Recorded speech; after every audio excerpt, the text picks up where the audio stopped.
வரலையா ஊருக்கு? அங்கே தான் போகிறேன். போயிட்டு அப்புறம் வந்து போயிட்டு மறுபடியும் வரேன். போகலாமா? சரிங்க. மறுபடியும் கொண்டு வந்து இங்கே விட்றதா? மறுபடியும் இங்கே விட்றேன் அவங்கள. சரி.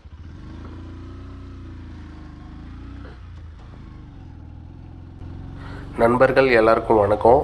ஆனைக்கட்டியில் இப்போ நான் ஆலமரமேட்லேருந்து பனப்பள்ளி ரோட்டை பிடிச்சி உள்ளே போயிட்டுருக்கேன். நீங்கள் தம்ப்நெயில் பார்த்துருப்பீங்க. ஒரு பழமையான ஒரு பழங்குடிகளோட யானை கோவிலுக்கு தான் நம்ம போயிட்டுருக்கோம்.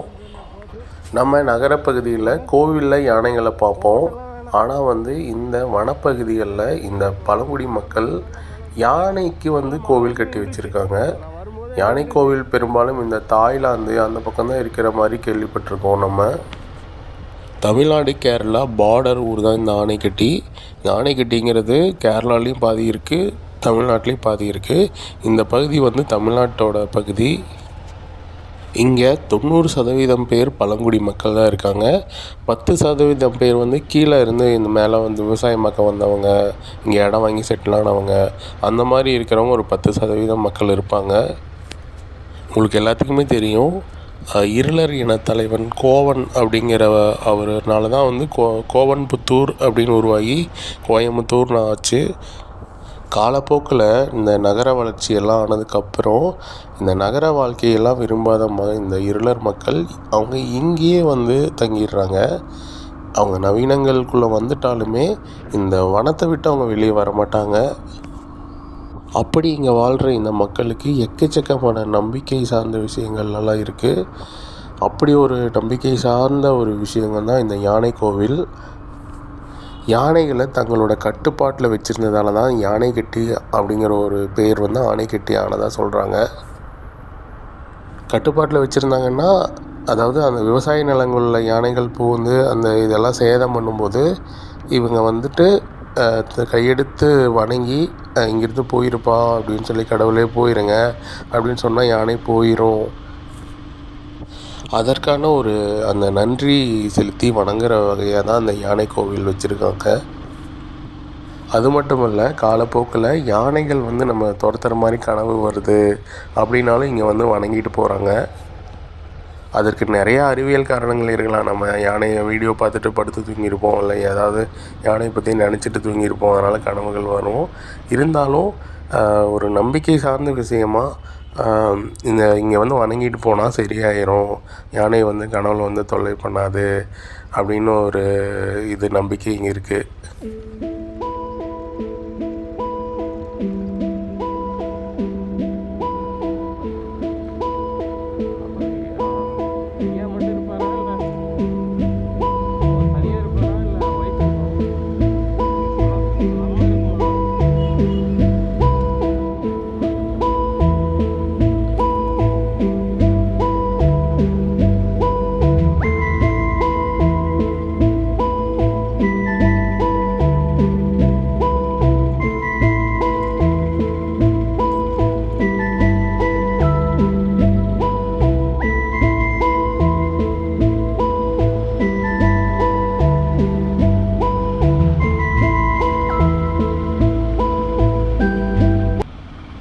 பிறகு இங்கே பேருந்து வசதி கிடையாது.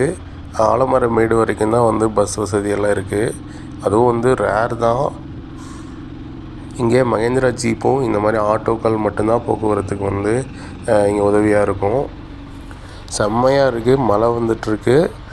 இத்தனை வெயில் அடித்தாலும் இங்கே பார்த்திங்கன்னா இந்த பச்சை பசுமையாக இருக்குது. ரொம்பவே பார்க்குறதுக்கு சந்தோஷமாக இருக்குது.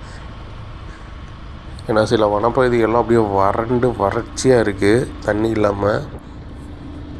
மழை வந்துட்டுருக்கறதுனால கேமராவில் தண்ணி அப்படியே ஒழுகிட்டே இருக்குது, அதனால் தொடச்சிட்டு இருக்கேன்.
மாடெல்லாம் நின்றுச்சுங்க, நின்றுச்சு.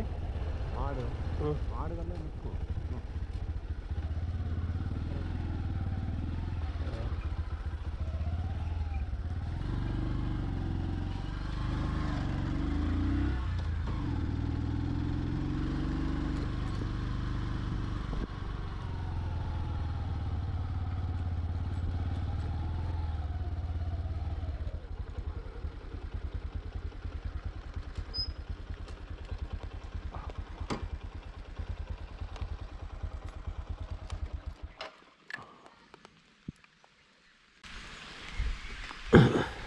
இந்த தடகமெல்லாம் கொஞ்சம் நல்ல மழைங்கிறாங்க.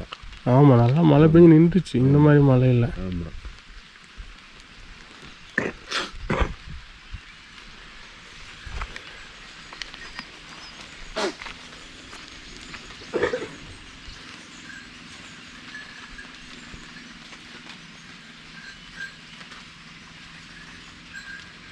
ஃப்ரெண்ட்ஸ், இது வந்து மணியரசி அம்மன் கோவில், யானை கோவில் இன்னும் கொஞ்சம் தள்ளி இருக்குது.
இது வந்து விநாயகர் கிடையாது, இது வந்து யானைக்குன்ட்டு யானைக்கு நன்றி சொல்கிற ஒரு விதத்தில் இந்த கோவில் வந்து கட்டப்பட்டு காலங்காலமாக வணங்கிட்டு வந்துட்டுருக்காங்க.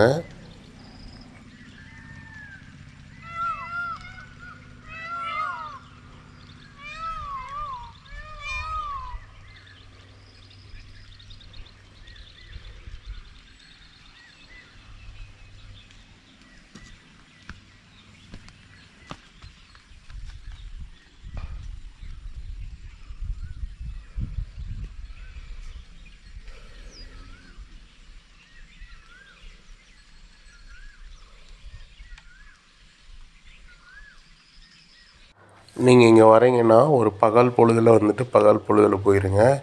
இரவு நேரங்கள் இங்கே வரதை தவிர்த்துடுங்க.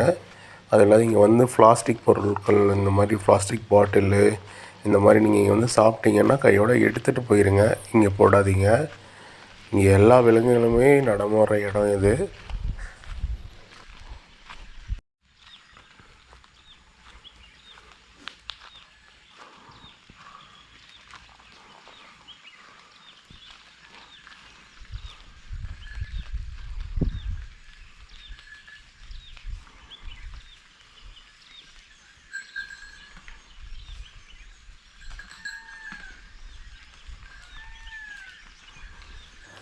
ஃப்ரெண்ட்ஸ், இதுதான் இந்த யானை கோவில்.